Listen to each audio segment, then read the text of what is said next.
नमस्कार साथियों, हिंदी स्टेनो बढ़ोत वाले चैनल में आपका हार्दिक स्वागत है।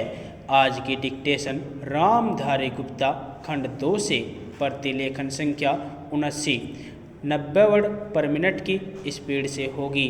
तो आइए शुरू करते हैं। डिक्टेशन शुरू होगी 5 सेकंड बाद।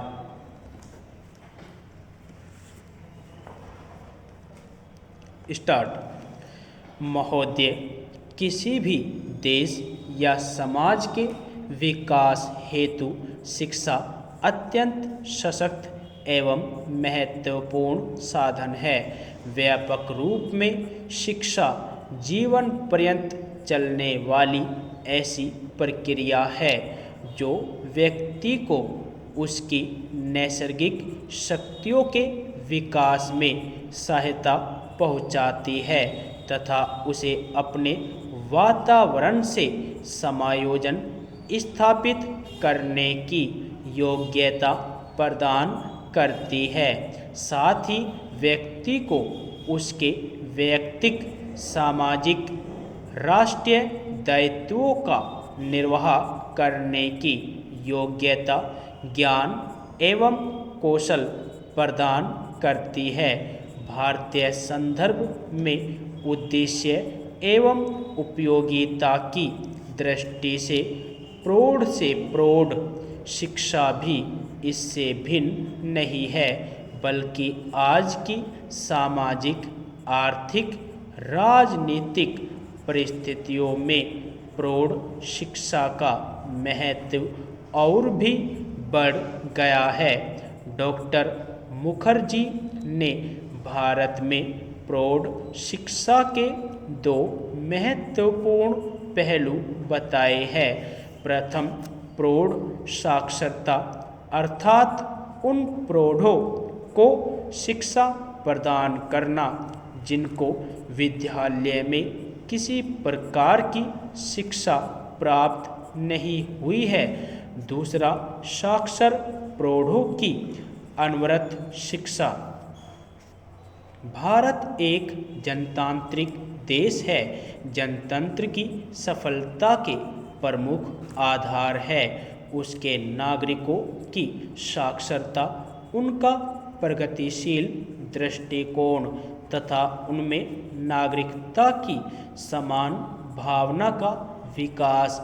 इस दृष्टि से भारत के लिए प्रौढ़ शिक्षा को केवल प्रौढ़ साक्षरता तक सीमित रखना देश के समुचित विकास एवं देश की जनतंत्रीय व्यवस्था के लिए हितकर नहीं माना गया।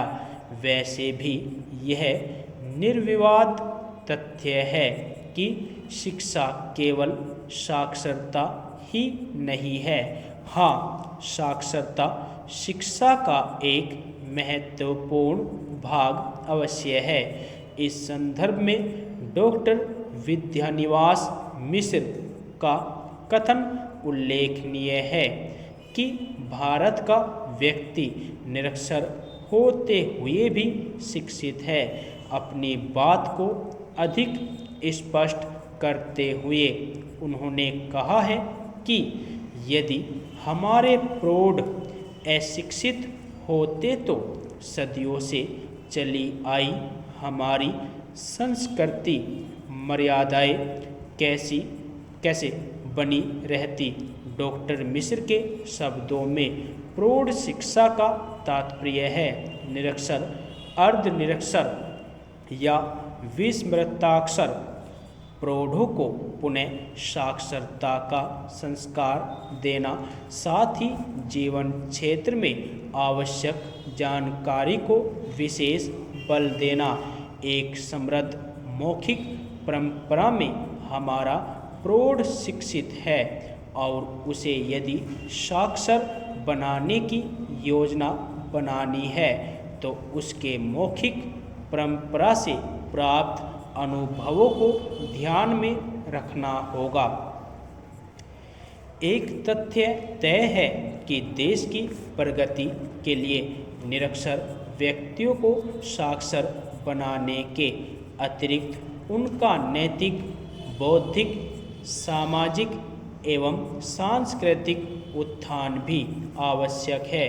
इसी दृष्टि से प्रौढ़ शिक्षा को व्यापक अर्थों में लेते हुए 1948 में श्री मोहनलाल सक्सेना की अध्यक्षता में नियुक्त समिति के परामर्शों को स्वीकार करके सरकार ने प्रौढ़ शिक्षा को समाज शिक्षा की संज्ञा से अभिहित किया। जनवरी 1949 में केंद्रीय शिक्षा सलाहकार बोर्ड के इलाहाबाद में संपन्न 15वें अधिवेशन में भारत के तत्कालीन शिक्षा मंत्री ने प्रौढ़ शिक्षा की नवीन धारणा का संदेश देते हुए कहा, प्रौढ़ शिक्षा को केवल व्यक्तियों को साक्षर बनाने तक ही सीमित नहीं रखा जाना चाहिए। प्रौढ़ शिक्षा के अंतर्गत व्यापक रूप से सभी व्यक्तियों को साक्षर बनाने का प्रयास करना चाहिए। यह सबसे अच्छा रास्ता होगा और हमें सफलता मिलेगी। यदि आपको डिक्टेशन अच्छी लगी हो तो हमारे चैनल को सब्सक्राइब करें तथा वीडियो को लाइक व शेयर भी करें। धन्यवाद।